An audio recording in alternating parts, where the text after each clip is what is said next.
Well, just gonna wait for a little bit to see anyone shows. Suction cup in here, but we will do whatever we can. Just gonna wait a little bit while, see if anybody actually shows up. Well, there's one person, so we're gonna get going. Lately, there has been. Well, let me back up. There is a lot of bad information out there, and it's getting just absolutely ridiculous on the information that is happening. I've been talking with this um, instructor down in Florida who supposedly has 9 years and 7,500 students.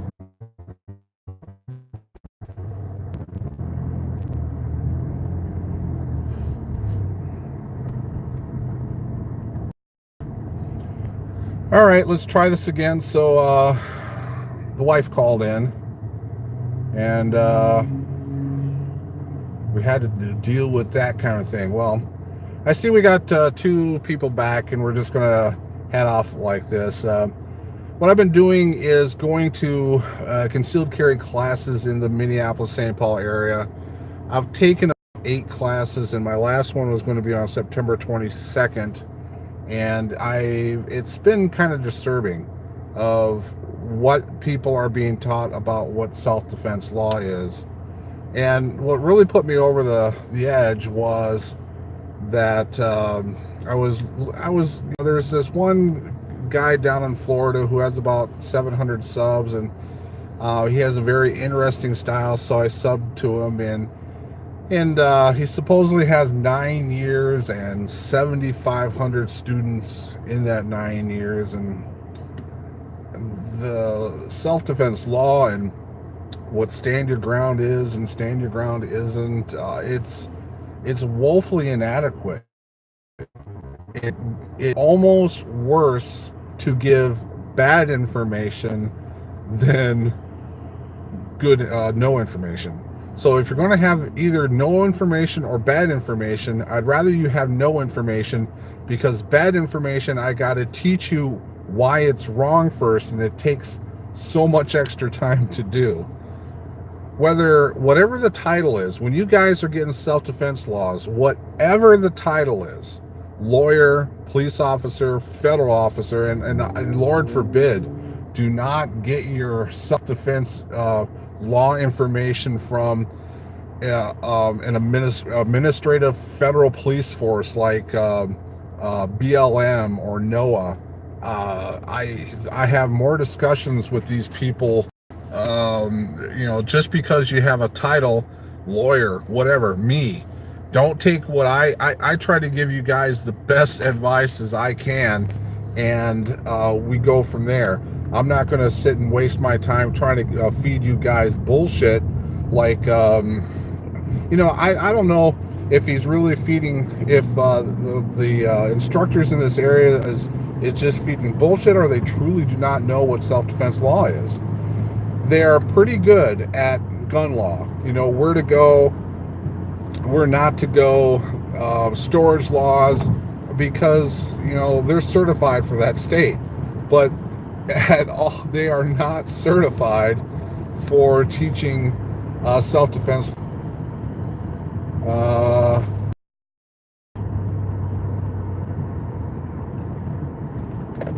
So if you do, if someone can hear me, or if somebody can just tell me that they can hear me and give me some kind of a chat so I can understand what this thing is going on. I see about 4 of you in there.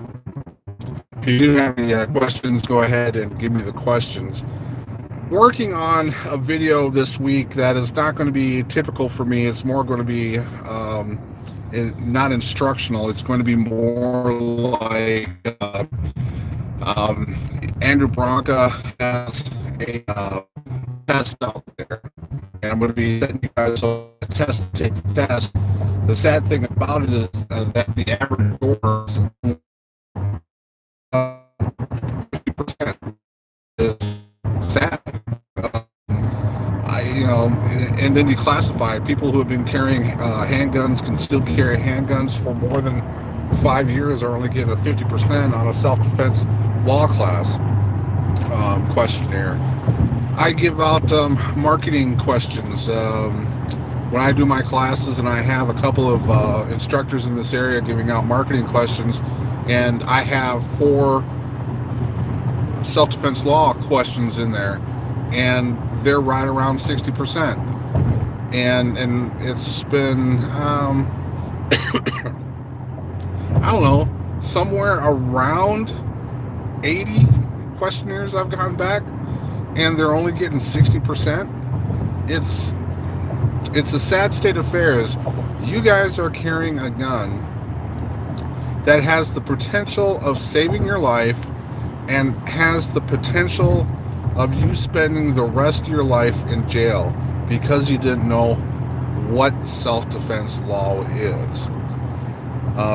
We have an Uber shooting here recently, and we had the other parking lot shooting.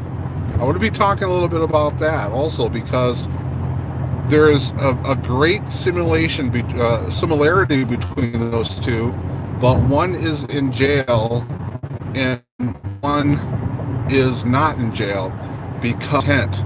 We know now that the handicap shooter is in jail because he has had other dealings showing his, and that proves intent. So he is not an innocent party. He's going to have a lot of problems with the innocent standard, and I think that's why slaughter for some kind of a imperfect self-defense defense where he's going after, compared to the Uber driver where he had limited amount of information. He had a verbal intent of, I have a pistol or something to that effect, I'm going to use it on you. Having your hand extended like a weapon in your hand, that's legal defense of self-defenses. And again, it's not a stand your ground case. It's a legal defense of self-defense case. The second thing about that is the girlfriend of the victim text messages where the victim was going to be kicking the Uber's butt. You know, I talk a lot about having, you know, stuff documented like that. There are cases in Montana where the homeowner shot a teenager for being in his garage that was not attached to the house. He mentioned that he was going to kill whoever is in there, and eventually did, and that goes toward intent.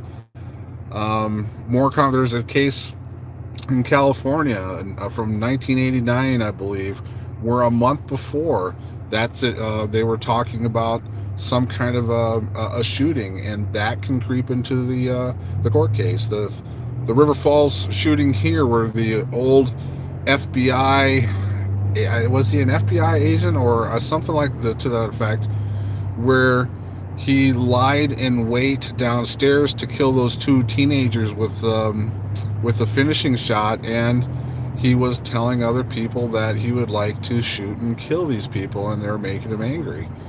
These are all connections. I mean, the innocence standard is something that I get into a lot, because there are so many different little entry points as far as the innocence standard goes.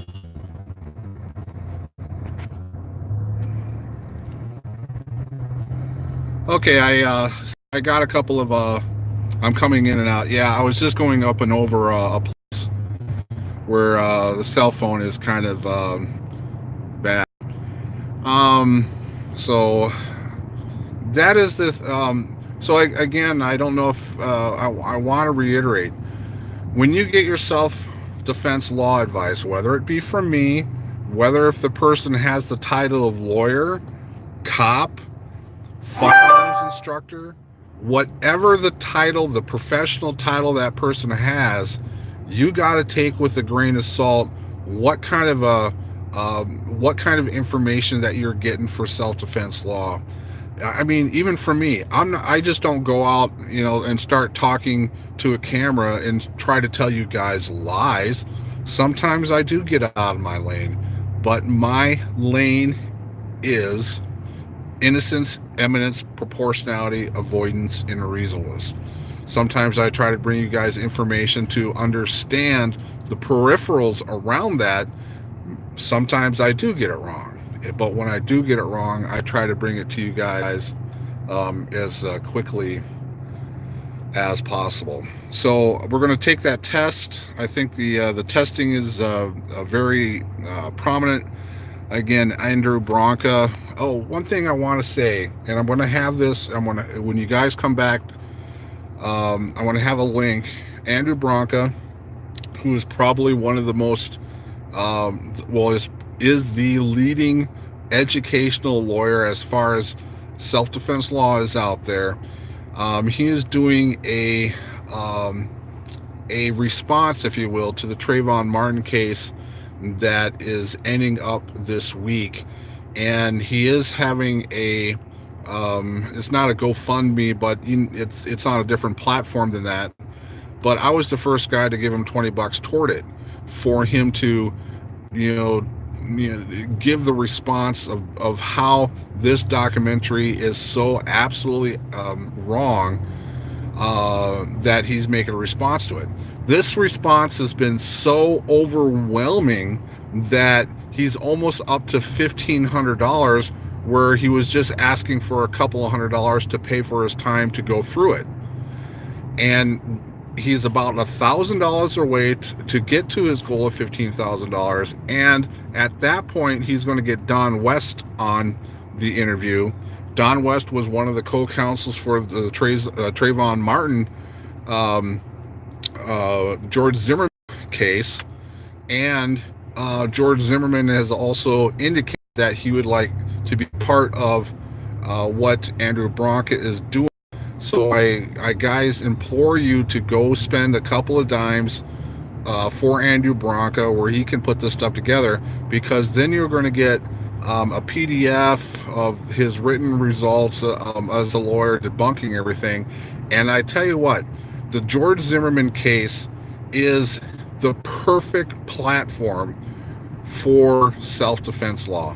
It is absolutely one of the best cases out there for you to learn what to do and what not to do, because what Andrew Branca is doing is he's giving the state's argument to debunk one of the elements, and then he comes back and says what supports the evidence of a self-defense defense. And this hat right here, I'm going to need, I think about 15 more of these hats. And what I'll be doing is offering these at a discount. I think I'm going to be doing it for $25 for shipping within the United States.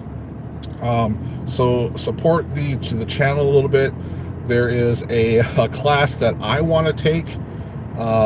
It is Massab Ayyoub's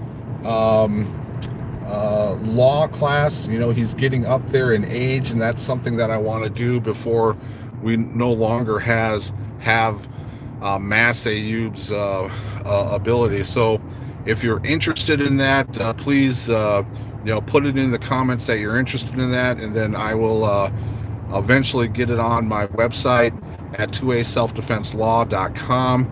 I do have a cart right there. I haven't put anything in it for a while. And what I'll also do is I will put in a self-defense affirmation card that says